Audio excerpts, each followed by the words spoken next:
हड्डियों की बेशतर बीमारियां अगरचे सर्दियों में ज़्यादातर उभरती है, लेकिन इनमें ऐसी कई बीमारियां हैं जो कि अगर किसी शख्स को होती है तो ताउम्र उसके साथ रहती है।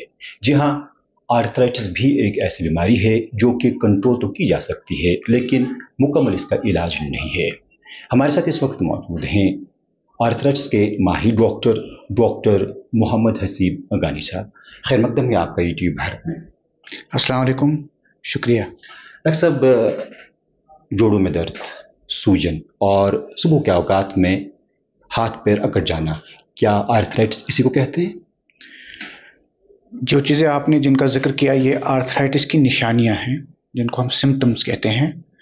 और जिस तरीके से आपने इनको बयान किया, ये एक मखसूस किस्म के आर्थराइटिस में होता है जिसको हम इन्फ्लेमेटरी आर्थराइटिस कहते हैं, जिसको आम लफ्ज़ों में आम ज़बान में रिहार या गठिया कहते हैं।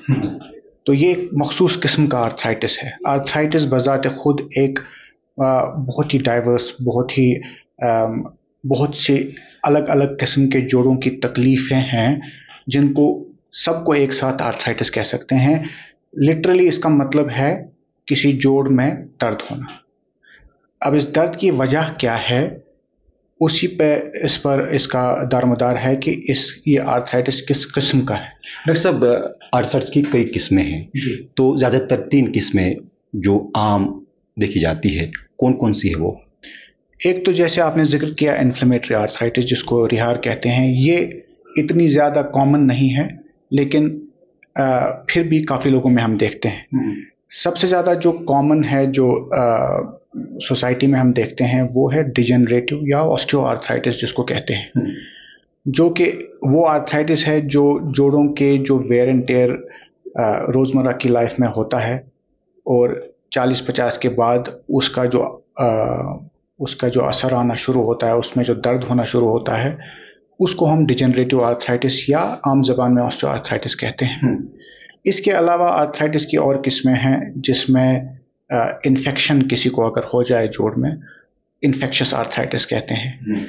किसी का गाउट या जिसको यूरिक एसिड ज़्यादा होने की वजह से जोड़ में दर्द हो जाए, उसको गाउटी आर्थराइटिस कहते हैं। इसी तरह अलग अलग और किस्में हैं जो कम पाई जाती हैं, लेकिन रूमेटाइड आर्थराइटिस भी इसकी एक किस्म है। रूमेटाइड आर्थराइटिस इन्फ्लेमेटरी आर्थराइटिस की ही सबसे कॉमन किस्म है। अच्छा। हाँ, तो रूमेटाइड आर्थराइटिस और ऑस्टियोआर्थराइटिस में बहुत फ़र्क है। दोनों से जोड़ों में दर्द होता है, लेकिन दोनों का इलाज काफ़ी हद तक अलग है। कुछ चीज़ें सिमिलर हैं, लेकिन ओवरऑल रूमेटॉइड आर्थराइटिस का मेन ट्रीटमेंट दवाइयों से है, जब तक कि आर्थराइटिस इस हद तक न बढ़ जाए कि वो जॉइंट फिर सर्जिकली ट्रीट करना पड़े। और ऑस्टियोआर्थराइटिस का मेन ट्रीटमेंट लाइफस्टाइल, यानी उठने बैठने और रोज़मर्रा की ज़िंदगी में चेंजेस लाने, वेट कम करने और एक्सरसाइज से। अच्छा, एहतियात और इलाज के ताल्लुक से भी आगे बात करेंगे। पहले ये जानना चाहूँगा कि वजूहात क्या है आर्थराइटिस होने की? देखिए, रूमेटॉइड आर्थराइटिस जो इन्फ्लेमेटरी आर्थराइटिस की एक किस्म है, गठिया या रिहार जिनको साथ में कहते हैं, इसके अलावा भी अलग अलग किस्म के इन्फ्लेमेटरी आर्थराइटिस हैं, उन सबको एक साथ मिलाएं तो इसमें हम ये तो एक मोस्टली जेनेटिक प्रॉब्लम होती है। आपके जीन्स अगर हैं, आपकी फैमिली में अगर ये है, तो आपको होने का रिस्क थोड़ा ज़्यादा है। तो इसमें आपका इख्तियार नहीं है, आप कुछ ऐसा नहीं कर सकते कि आपको ये ना हो। ठीक है, जिसकी किस्मत में होगा उसको होगा। जेनेटिक फैक्टर सबसे ज़्यादा है इसमें। अच्छा, बिल्कुल। दूसरा है जो डिजेनरेटिव और ऑस्टियोआर्थराइटिस होता है, उसमें कुछ चीज़ें ऐसी हैं जो आपका रिस्क इंक्रीज करती हैं।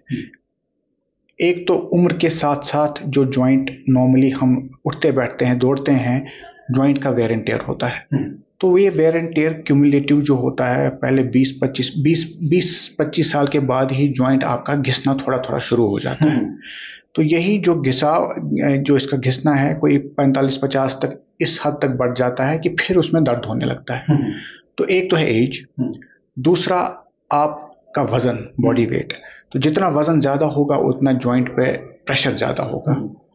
तीसरा आपका लाइफस्टाइल। आप अगर एक ही जगह बैठे रहेंगे जॉइंट्स को या अपनी जो मसल्स हैं उनको इस्तेमाल नहीं करेंगे तो मसल स्ट्रेंथ कम हो जाती है और जॉइंट्स के लिए जो मसल का सपोर्ट चाहिए होता है वो नहीं रहता, जिसको हम कहते हैं वर्जिश। बिल्कुल। चौथा, इसमें भी एक जेनेटिक फैक्टर बहुत इंपॉर्टेंट है।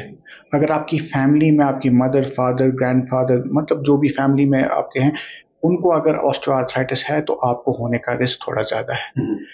तो मगर ये जरूरी नहीं है कि जिसको भी हो उसका जेनेटिक फैक्टर बैकग्राउंड में हो। नहीं, ये जरूरी नहीं है, ये एक फैक्टर है। लेकिन अगर किसी का जेनेटिक प्रेडिस्पोजिशन है भी तो भी बाकी चीज़ों का अगर ध्यान रखा जाए तो वो सिम्प्टोमेटिक आर्थराइटिस, मतलब आर्थराइटिस और दर्द के साथ भी उसका रिस्क हम कम कर सकते हैं अगर हम एक हेल्दी लाइफस्टाइल अडॉप्ट करें, वजन कम रखें, एक्सरसाइज करें। अच्छा, खान पान से इसका कोई अमल दखल है? खान पान से मॉडर्न जो हमारा इस वक्त की जो सोसाइटी है, जो हमारा मेडिकल प्रॉब्लम्स का जो बर्डन है, चाहे वो हार्ट का हो, ब्रेन का हो, किडनीज का हो और जॉइंट्स का हो, ये बहुत हद तक एक ही एम्बिट में आता है। जो हमारा डाइटरी जो preferences, fat foods, fast foods, obesity, वज़न ज़्यादा होना, तो खान पान से इसका बिल्कुल इस तरह से लेना है कि अगर हम हेल्दी नहीं खाएंगे हमारा वज़न बढ़ेगा और हमें दर्द ज़्यादा होगा। कुछ थोड़ा इसमें रिसर्च ये भी कहता है कि अगर कुछ मखसूस किस्म की चीज़ें आप खाते हैं ज़्यादा तो आपके जो जोड़ों का दर्द है, आर्थराइटिस या ऑस्टियोआर्थराइटिस, रूमेटॉइड नहीं, उसका थोड़ा होने का रिस्क ज़्यादा है। लेकिन ऐसा मतलब बहुत स्ट्रॉन्ग एविडेंस नहीं है। ज़्यादा रोल यही है कि अगर आपके जिसको है जैसे diabetes, blood pressure, uric acid, lipid ज़्यादा होना, जिन लोगों को ये सब तकलीफ होती हैं उनको आर्थराइटिस होने का रिस्क भी ज़्यादा ही होता है और उन चीज़ों का खाने पीने से डायरेक्ट लेन है। अच्छा डॉक्टर साहब, हम देख रहे हैं कि मर्दों के मुकाबले में ख़वातीन में ये जो बीमारी है ज़्यादा पाई जाती है, ऐसा क्यों? इसमें भी पहली चीज़ जेनेटिक्स है। देखिए, हमारी सोसाइटी में ऑस्टियोआर्थराइटिस जो है वो ज़्यादातर घुटनों में पाया जाता है, ठीक है। वेस्टर्न वर्ल्ड में हिप का ऑस्टियोआर्थराइटिस भी काफ़ी कॉमन है, लेकिन हमारे यहाँ इतना ज़्यादा नहीं पाया जाता। घुटनों की जो शेप होती है, हमारी टांग की जो शेप होती है, वो कुछ ऐसी होती है कि वो एक मतलब इसेंट्रिक, जिसको हम कहेंगे एक लाइन में जो उस पर वज़न डलता है, उसकी उस वज़न का जो दबाव होता है वो इस तरीके से होता है कि एक तरफ घुटना ज़्यादा घिसता है जो ज़्यादा अंदर वाली तरफ होता है। और औरतों के घुटनों की शक्ल कुछ ऐसी होती है कि उनको इस चीज़ की वजह से घुटने का दर्द होने का रिस्क ज़्यादा होता है। एक दूसरा, हमारी सोसाइटी में औरतें नॉर्मली और नेचुरली फिजिकली इतनी एक्टिव नहीं है। मर्द लोग घर से बाहर ज़्यादा जाते हैं, चलते फिरते हैं, औरतें बहुत काम करती हैं, घर संभालती हैं, लेकिन उन चीज़ों से जिन मसल्स को एक्सरसाइज मिलनी चाहिए वो नहीं होता। उल्टा वो जिस तरह वो काम करती हैं अलग अलग पोस्चर्स में, जैसे बैठी रहती हैं या बैठ के काम करेंगी, उठ के काम करेगी, उनसे जॉइंट्स पे प्रेशर जो है काफ़ी हद तक एबनॉर्मल प्रेशर्स मेंटेन रहते हैं।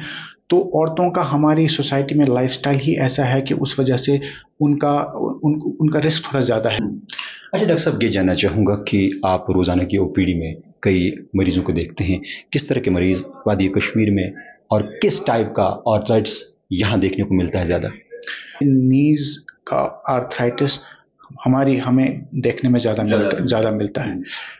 इसके अलावा बैक पेन भी बहुत रैम्पेंट है। इसकी अलग अलग वजहें हैं, मेरी समझ में यही है, वो फिर से यही लाइफस्टाइल रिलेटेड है। मतलब सेडेंटरी जॉब्स हैं, आप सुबह से शाम तक डेस्क पर कंप्यूटर की तरफ देख रहे हैं, घर से निकलते हैं, स्कूटर या गाड़ी पर बैठते हैं, ऑफिस में उतरते हैं, 6-8 घंटे कंप्यूटर पे गुजार के वापस उसी गाड़ी में बैठ के, तो ये आपका दिन भर का काम है। आपकी मसल्स का कोई यूज़ नहीं है, आपके जॉइंट्स एक्सरसाइज नहीं हो रहे। आर्थराइटिस जो डिजेनरेटिव है, ये एक एक्सरे बेस्ड डायग्नोसिस होता है। अभी तक ये पता नहीं चला है कि किस शख्स को होगा, किस शख्स को नहीं होगा, ये रिसर्च में नहीं आया अभी।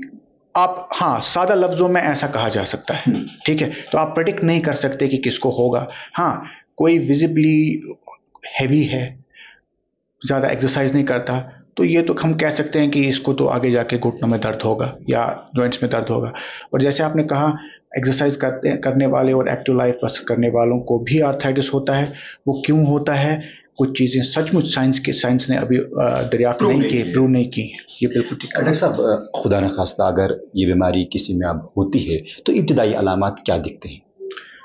इब्तिदाई अलामत तो पेन होती है, दर्द ही हर मस्कुलोस्केलेटल जोड़ों में ही होती है? बिल्कुल। देखिए, जैसे अगर हम डिजेनरेटिव आर्थराइटिस की ही बात करें, पहले जिसको ऑस्टियोआर्थराइटिस कहते हैं, जो मिडिल एज में शुरू होता है 40-45 के बाद, तो यूजुअली थोड़ा थोड़ा दर्द से ये शुरू होता है। पहले कुछ ज़्यादा काम करने पे होता है, जैसे वक्त बढ़ता है और वो जॉइंट का जो घिसना होता है वो जैसे बढ़ता है, तो उसके बाद कम एफर्ट पर भी वो दर्द शुरू हो जाता है। आगे और बढ़ेंगे तो फिर जॉइंट्स में स्वेलिंग होने लगती है, स्टिफनेस मतलब जॉइंट की जो मूवमेंट है वो रिस्ट्रिक्ट, वो कम हो जाती है। तो ऐसे करके शुरू लेकिन दर्द से ही होता है। इसके बरक्स अगर इन्फ्लेमेटरी आर्थराइटिस देखें, उसकी पहली अलामत भी दर्द होती है, लेकिन उसमें बहुत अर्ली स्टेज में जॉइंट की स्वेलिंग और जॉइंट की स्टिफनेस आती है, चाहे दर्द कम भी अकड़ जाते हैं। बिल्कुल, ये सुबह के वक्त ज़्यादा होता है, ठंडे पानी से ज़्यादा होता है, और जैसे हमने पहले कहा, ये पेशेंट्स ज़्यादा यंग होते हैं, मतलब 20s में 30s में, जबकि डिजेनरेटिव आर्थराइटिस वाले पेशेंट 50s 60s में आते हैं। इन्फ्लेमेटरी आर्थराइटिस या जो रिहार या रूमेटॉइड आर्थराइटिस वाले हैं, इनके जोड़ जो इन्वॉल्व होते हैं उसमें हाथों के जोड़ आते हैं, कलाइयाँ, कोनियाँ। डिजेनरेटिव आर्थराइटिस जो होता है वो यूजुअली जिन जोड़ों पर वजन होता है, नीज जिस पर हम चलते हैं, हिप्स, एंकल, पैरों के जोड़ों में होता है। हाथों में हालांकि आर्थराइटिस हो सकता है, लेकिन उसमें दर्द उतना नहीं होता। तो ये इनकी अलामत होती है। डॉक्टर साहब, जब हम इलाज की बात करते हैं, किस तरह का इलाज अवेलेबल है इस वक्त हमें, और कहा जाता है कि जो ये आर्थराइटिस बीमारी है ये कंट्रोल की जा सकती है, मुकम्मल तौर पर ख़त्म नहीं हो सकती, ये कहाँ तक सही है? इन्फ्लेमेटरी या रूमेटॉइड आर्थराइटिस या रूमेटॉइड जैसे जो और आर्थराइटिस हैं, उनका मेन ट्रीटमेंट मेडिकल होता है। तो उनका इलाज दवाइयों से ही है, उनका दवाई से कंट्रोल है। हाँ, तो उन लोगों को दवाई काफ़ी सालों तक अक्सर खानी पड़ती है। उम्र के साथ साथ बहुतों में ये जो आर्थराइटिस है ये कम हो जाता है, जिसको हम बर्नआउट कहते हैं। जो बीमारी है उसका जोर कम हो जाता है, और आगे चलकर बहुत सालों के बाद मुमकिन ये भी है कि दवाई की ज़रूरत ना पड़े। लेकिन मेन जब तक बीमारी एक्टिव है तब तक इसका कंट्रोल सिर्फ दवाई से ही है। डिजेनरेटिव या ऑस्टियोआर्थराइटिस की जहाँ तक बात है, उसका मेन ट्रीटमेंट एक्सरसाइज है, लाइफस्टाइल मॉडिफिकेशन, उन कुछ चीज़ों को जो जॉइंट पर स्ट्रेस ज़्यादा डालती है उनको अवॉइड करना, मसल्स को स्ट्रेंथन करना। मेरे हर पेशेंट को मैं सबसे पहले 15 मिनट यही समझाता हूँ कि जब तक आप एक्सरसाइज नहीं करेंगे आपका दर्द ठीक नहीं होगा। पेशेंट्स काफ़ी ऐसे भी होते हैं जिन्होंने पहले बहुत जगह और दिखाया होता है, वो उनका बहुत सारी दवाई खाई नहीं, उनका कहना ही यही होता है कि डॉक्टर साहब मैंने बहुत दवाई खाई है कि ठीक नहीं हो रहा, और मेरा जवाब यही होता है, आप और भी बहुत खाओगे ये ठीक नहीं होगा जब तक आप हाँ बिल्कुल, आप सबसे पहली चीज़ है एक्सरसाइज। जब एक्सरसाइज करेंगे उसी से कोई उम्मीद है कि लॉन्ग लास्टिंग बेनिफिट मिले। वजन कम करना, जॉइंट पे स्ट्रेस कम पड़ेगा, उठने बैठने में कुछ चीज़ों का एहतियात रखना, चलने से कोई जॉइंट घिसता नहीं है। लोगों में ये फहम है कि मेरे घुटनों में आर्थराइटिस है, मुझे चलना ज़्यादा नहीं चाहिए। गलत, आपको ज़्यादा चलना चाहिए। अच्छा, बिल्कुल, जितना आप चलेंगे उतना आपकी मसल स्ट्रांग होंगी। नहीं, दर्द के with in the limits of tolerance. Okay, इसका मतलब जब तक बर्दाश्त हो जाए। बिल्कुल। तो लेकिन जब इलाज शुरू करेंगे, एक्सरसाइज करेंगे, तो आपका दर्द धीरे धीरे कम होगा और उसके बाद आपकी वॉकिंग एबिलिटी जो है वो इंक्रीज होगी। तो अगर आपका नी ऑस्टियोआर्थराइटिस है, आप चलना बिल्कुल बंद मत कीजिए। अनलेस आप बिल्कुल चल नहीं पा रहे हैं, इसका मतलब आपका आर्थराइटिस बहुत आगे बढ़ चुका है और हमें दूसरे ट्रीटमेंट्स की बात करनी है। तो एक्सरसाइज, वेट रिडक्शन और ये सबसे अहम 2 चीज़ें हैं। बहुत सी दवाइयाँ मार्केट में हैं जो आर्थराइटिस का ट्रीटमेंट की मतलब उनका वो दावा करती हैं, उनमें से एक का भी कोई एविडेंस नहीं है साइंटिफिक। वो थोड़ा आराम दे सकती हैं, लेकिन लॉन्ग रन में जो बेनिफिट लाइफस्टाइल और एक्सरसाइज देगा वो की कोई भी दवाई नहीं देगी। कुछ हद तक दर्द की दवाई लेनी है, सेफ एनाल्जेसिया, जिसमें पैरासीटामोल, आप रोज पैरासीटामोल का एक टैबलेट लीजिए और एक्सरसाइज कीजिए, चाहे महीनों भी खाना पड़े। यूजुअली ज्यादा पेन किलर नहीं लेना। हाँ, ज्यादा नहीं लेना, बट एक हद के अंदर पेन का मेडिकेशन जरूरत पड़ने पर लेने में कोई हार्म भी नहीं है।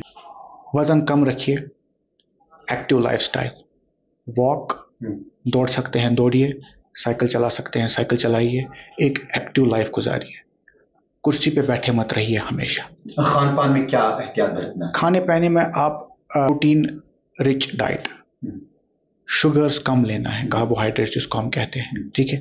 आप प्रोटीन ज़्यादा लें, आपके डाइट में कैल्शियम वगैरह अच्छा हो, ठीक है। सिगरेट पीना इसको बहुत अवॉइड करें। तो ये सब चीज़ें और एक हेल्दी लाइफस्टाइल के साथ, एक्सरसाइज वगैरह के साथ आप आर्थराइटिस को आप खुद से दूर रख सकते हैं। उसके बाद भी जिसको होना होगा उसको कोई नहीं रोक सकता, लेकिन अपनी तरफ से आपने कोशिश ज़रूर करनी है। बहरहाल डॉक्टर साहब, आपने आर्थराइटिस एहतियात इलाज से मुतल्लिक हमसे बात की और हमें अपना कीमती वक्त दिया। आपका बेहद शुक्रिया। शुक्रिया आने के लिए, थैंक यू। ये थे आर्थराइटिस के माहिर डॉक्टर मोहम्मद हसीब गानी, जिनका कहना है कि एहतियात इलाज से बेहतर है। ऐसे में आर्थराइटिस की बीमारी अगरचे मुकम्मल तौर पर ख़त्म नहीं होती है, ताहम इस पर कंट्रोल किया जा सकता है अगर इलाज और एहतियात बरवक्त किया जाए। वीडियो जर्नलिस्ट सजाद अमीन, परवेज़ उद्दीन, ETV भारत, श्रीनगर।